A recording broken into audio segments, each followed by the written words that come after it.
करमवा जई है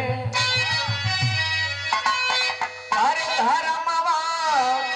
करमवा जई है गोरी तोहर साथ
लोग बतावे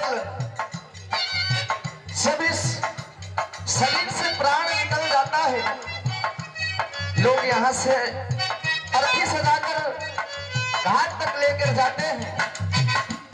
कहते हैं भैया कि वो नहीं साथे सब कुछ चला गया लेकिन हमारे कबीर जी की लेखनी बताती है कि धर्म साथ में जाता है और कर्म वहीं से वापस आता है वही कर्म की कीर्ति यहाँ पर गाई जाती है। अरे जैसे कि आज ये गुरु पूजा के अवसर पर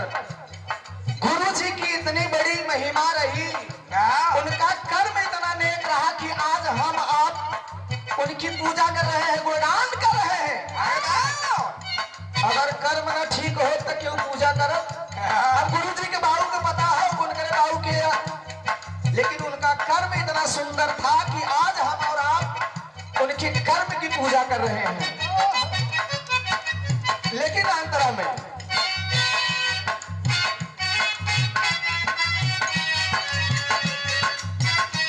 क्या बात है आप परम आदरणीय परम सत्य हमारे गुरु भाई आप सुरेश सोनपुरी जी जो कि आप परिचय के मोहताज नहीं है हमारे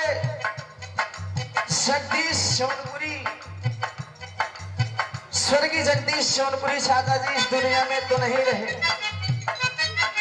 उनके आप भतीजे साहब आपके कोमल कर से ढेर सारा